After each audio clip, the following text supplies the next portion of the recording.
Alright, so this time through we're doing Pacman, and we're going to be using it to explore anticipation, exaggeration, and staging. Going over the top with this 80s classic going chomp, chomp, chomp, chomp, chomp, and then of course the anticipation of it chomping down on the dots, and maybe you can throw a ghost in towards the end, but I'll just show you this one, or this side of it.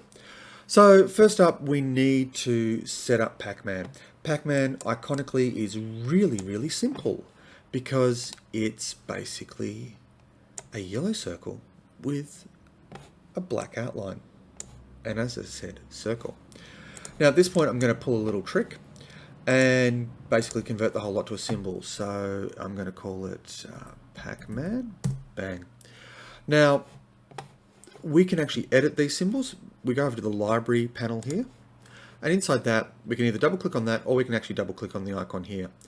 If you find you've been working on stuff and can't access parts in a scene, double check up here, because if it's got scene name and then a symbol name, it may be that you've dived into a symbol and suddenly you're inside editing the symbol and can't access any of the other environment. So to give you a nice clear example, I'm going to do the other half of this one, which is to lay down the dots. So we have Pacman, which is Pacman animation, and then of course we have the second layer, which is basically background dots. All right, the dots pretty simple because it's just blob, blob, blob, blob, blob, blob, blob, blob, blob, blob, boom, boom, boom, boom, boom, boom. All right, done. All right, so here you can see, if I double click on the Pacman symbol, oh, I've realized I don't want that blob there. I'll erase it. Great, is that erased? Can I actually do anything? No, I don't think so. Let's double check our tools. Yes, we're on the tool. We'll whack it, make it a giant thing. We will erase all this stuff. And nothing happens. So if that sort of stuff happens, just worth noting. Anyhow, back to the actual tutorial. So I've got Pacman here. I actually just need the line tool. So yes, black stroke, single line thickness, and I'm going to zoom in on this Pacman. All right, where are we? Perfect. A little too close, but that'll do. All right, so the first part of it is getting the chomping right. So I'm going to leave that for a sec. I'm going to jump on and add 2 frames. Yeah, 1 frame actually, because the first frame and the last frame have to be identical for this to actually work. So here, this one, I'm just going to go, oh yeah, well, we'll just have a huge open mouth, chomp, done. Second frame, a partially open mouth. Hopefully I've got the cores of those the same. Let's just double check it with the onion skinning. Yeah, it looks pretty good. We could probably adjust it a little bit. So I'll just go back a bit, turn on onion skinning first so I can actually see what's going on. Turn it on, thank you.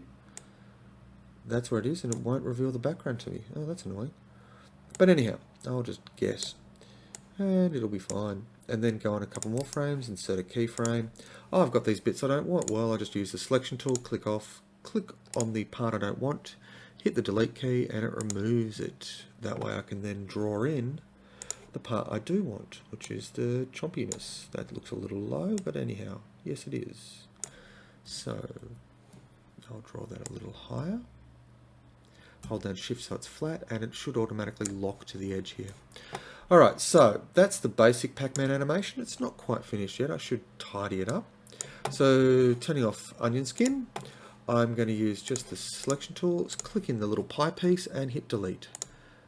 Do the little arc, delete the edge. That's looking a lot better. So same for this one. Select and delete. Now, I need the other half of this animation, otherwise he's going to go chomp and bang, open again. So what I'm going to do is I'm going to go copy frames. Copy frame, yes, that one. Jump along 2 frames to frame 6, that looks like. And paste frames. That's a little better. And now I need that final frame. So again, copy frames, jump along to frame, whatever that one is, and paste it. Now the thing here is, each one is 2 frames long, or 2 frames long, each keyframe, except for the first and last. But since the first and the last are the same, it jumps back to the start and repeats again. So it's actually 2 frames long. It just doesn't look like it. Anyhow, the actual animation side of this Pacman thing is actually kind of easy and cruisy. So I'm just going to insert a frame all the way to the end of the timeline here. zoom out a little bit, and I'm going to animate Pacman doing their thing. So, right click, motion tween, and you should be fairly comfortable with this by now. At this point, I'll zoom out just a little more to get the vibe of the entire thing. And that's not quite right. There, I can see it all good. Zoom it along, hold down shift so it's just along the horizontal. Hit that point, and I'm going to key in everything, because the next frame afterwards, I'm going to hang a bootlegger turn, or a really sharp corner, and rotate 90 degrees. Lock that in. Yes, Alt. Because the hassle, of course, is if you don't do this and you just zoom along, hold down shift to go purely vertical, and then the frame after, or yeah, rotate, and then to the end, we'll just zoom it along. What'll happen is it hits this point and starts rotating, and I go, oh no, I didn't want that. So what do? I've stuffed this up on purpose, but you just rotate it back so that, oh, that's a little too far, so I'm going to have to try and guess this. And it's got the snapping on, so view menu, where's all the snapping? I just want to turn all that snapping off, because that way, oops, wrong menu, I can change this. Now I did that error on purpose. I don't think you'll do it. That's about right, that should do, and I'm not going to worry about snapping yet. So, and then just to double check, zoom, zoom, zoom, yep, cool. Now, if he isn't doing the chomping thing as you're playing this, testing this movie clip, double check the library, because it should have that symbol there, which is a mix of icons. But if it doesn't, we can change it. If we go down to the properties of the Pacman, you can change it from the movie clip, which is most likely going to be because that's the default, to a graphic. Don't worry about buttons. Buttons are a slightly different thing. They're used for web interface, so you can click on it and interact with it. It's only got 4 stages where it's you hover over it, it's not pressed, it's hovering over, you've pressed it in and it's active or something. And then movie clips has pretty much a full timeline like the graphic. The graphic's good because it's designed for animation, so you can see things going on. Whereas the movie clip is designed for more of that code programming side of things. Anyhow, the other half of this animation, which I'm very inclined just to skip over, but when Pacman passes over a dot, comes out the other side. Now we don't want them doing that all over the place. So what I'm going to do here is just add in a keyframe, grab that giant eraser I prepared earlier. Oh no, now it's going to be small, isn't it? Yes. And rub out that one. Done.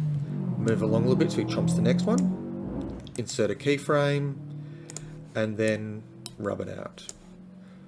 Scrub along the timeline for a little bit, insert a keyframe, and remove.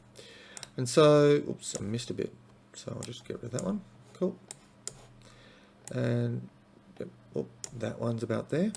And so you want Pacman to be covering the part of the animation when you do it. Now, if you want to be able to see through him, one of the little tricks I learned years ago was these squares here just gives you the outline, so you can actually see through them, which is really helpful for doing things like this, but it also can be quite annoying when you haven't realized you've done it. So yeah, one of those many things in Adobe Animate that you sort of pick up through experience. So I'm going to run through the rest of this, and yeah, we'll go from there.